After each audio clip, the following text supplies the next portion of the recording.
안녕하세요, 식신입니다. 신해탑 3부 123화 리뷰 시작하겠습니다. 좋아요 한 번씩 부탁드리겠습니다. 일단 하이브리더 사이드로 넘어왔는데 사실 중요한 부분이라고 느껴지지는 않습니다. 리뷰 내용 첫마디를 말하는데 스크롤 3분의 1이 사라진 것 같은 느낌이 드네요. 두 번째, 금발 남자가 발견한 트랩에 있는 쥐가 방금 전까지 차랑 서량원 여자애가 옆에 두고 있던 쥐인지 잘 구분이 안 되네요. 사실 이 정도로 사태가 악화됐다면 쥐가 문제가 아니라 폭탄을 제거하는 게 우선순위인 상황입니다. 몇 명 쥐를 통해 탈출한다고 해결되는 게 아니니까요. 금발의 남자가 수많은 팔을 뻗어 하이브리더를 구속해 날려버립니다. 이 손들은 아까 자기가 흡수를 했던 신4군단 사단장이었던 요라요의 기술로 보여집니다. 네 번째, 하이브리더 사이드와 에반캐 사이드마저 합쳐버리는 아주 바람직한 장면이 연출됩니다. 쥐는 그 험난한 공격 속에서도 살아있네요. 어찌 보면 이 전장에서 제일 대단한 건 할인들 사이에서 살아난 밤이 아니라 저 쥐일지도 모릅니다. 다섯 번째, 다만 이번에도 작화가 좀 아쉬운 부분이 있었는데요. 하이브리더가 다시 급발진을 하려 하자 차 도원이 상쇄시키는 공격을 하는 장면이 나왔는데 여기서 위도우도 공격을 합니다. 근데 위도우가 왜 공격을 한 건지 누구한테 공격을 한 건지 정확하게 묘사가 없어서 그냥 독자들이 알아서 이해해야 하는 장면이 되어버렸다는 게 좀 아쉽습니다. 여섯 번째, 그 전선에 쿤데보 페레즈가 등장합니다. 폭탄의 정체는 나나토나가 그 녀석이라고 했던 것처럼 사람이었는데 놀랍게도 야스라차가 아낀다던 푸실레였습니다. 이게 가능한 전갱인가? 의심이 들 정도였습니다.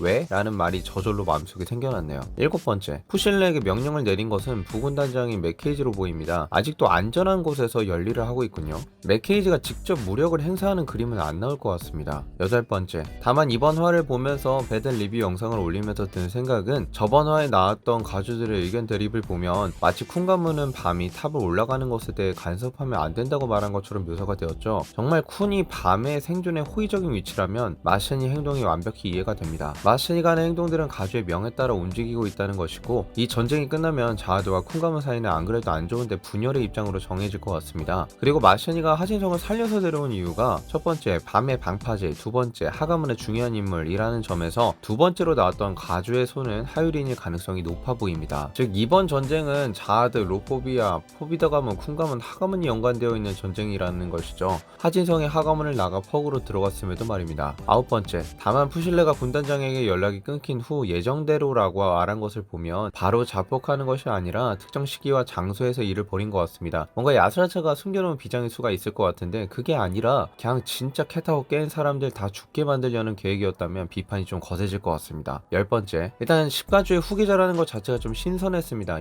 거의 영원히 지배할 것 마냥 군림하고 있는 10가주인데 후계자 자리라는 것이 의미가 있는 것인지 의문이 들었습니다. 밤은 적대적인 모습을 드러내면 바로 죽는다는 것을 저번 화에서 생각했음에도 불구하고 강제 결혼에 있어서는 굉장히 단호하게 거절합니다. 약간의 시간 벌기도 없이 단칼에 거절하는데 역시 밤이군이라고 해야 할지 애매합니다. 11번째, 트레이메라이는 한결같은 캐릭터입니다. 비뚤어진 인성의 극을 보여주는 대표격 인물입니다. 다 죽인다고 말하자 당장 싸우려는 모습을 보일 것 같았던 밤인데 다행히 하진성이 나와 말려줍니다. 근데 생각해보면 좀 웃긴 게 가주가 밤과의 대화를 얼마나 크게 말했길래 부연 밖에 있던 하진성이 그걸 듣고 부수면서 반대라고 하는지 다시 생각해보니까 좀 이상한 것 같습니다. 그리고 밤이 이미 거절을 했는데 자신은 반대한다고 말하는 것 자체가 좀 어색하다고 느껴졌습니다. 하지만 가주의 급발진을 멈추는 데는 효과적이었다고 생각합니다. 하진성과 가주가 생각보다 빨리 만났는데 하진성이 뭔가 해결해줄 수 있는 여지가 있지 않을까 했지만 하진성도 당황하고 말 정도입니다.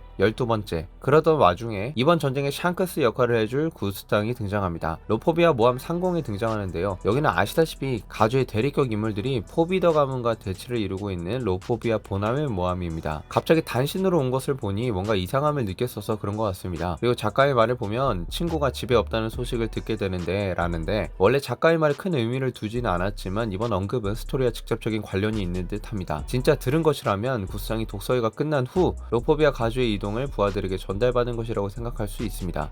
구스탕 정도 사리 판단이 드는 자가 가주가 비었다고 해서 보남의 가주 대리 인물들과 전쟁을 시작할 것 같지는 않습니다. 만약 그런 빈집털이 전쟁을 구스탕이 하게 된다면 진짜 밤내는 희망이 없기 때문이죠. 믿을 건 루슬렉인데 루슬렉도 목숨을 걸어야 하니 그건 아닐 겁니다. 13번째, 그리고 푸실레가 5군단 1사단장이 아닌데 1사단장이라고 오타가 났네요. 1사단장은 하샤차입니다. 가능성, 구스탕이 로포비아 모함을 인질로 삼는다? 가주들끼리 대화를 어떻게 하는지는 몰라도 모함을 인질로 삼는다 하더라도 상황이 급박한 가주 사이드 쪽으로 구스탕이 어떻게 연락을 취할 것인지가 의문입니다. 부분이며, 과연 그렇게까지 해서라도 밤을 구할 정도로 구스탕이 밤에게 호의적인 상황인가에 대해서도 재고가 필요할 수 있다고 봅니다. 아마도 구스탕은 페르세우스가 말한 상위 10화장들도 범접하기 힘든 힘을 가지고 있는 로포비아 초직계 자녀나 조련장을 독대할 것으로도 기대가 됩니다. 가주의 공성을 메울 수 있을 정도라는데 그래도 얼마나 가주와 차이가 날지가 포인트겠네요. 과연 구스탕이 얼마나 빠른 대처를 보여줄 수 있을지가 관건인 것 같습니다. 오늘 리뷰는 여기까지.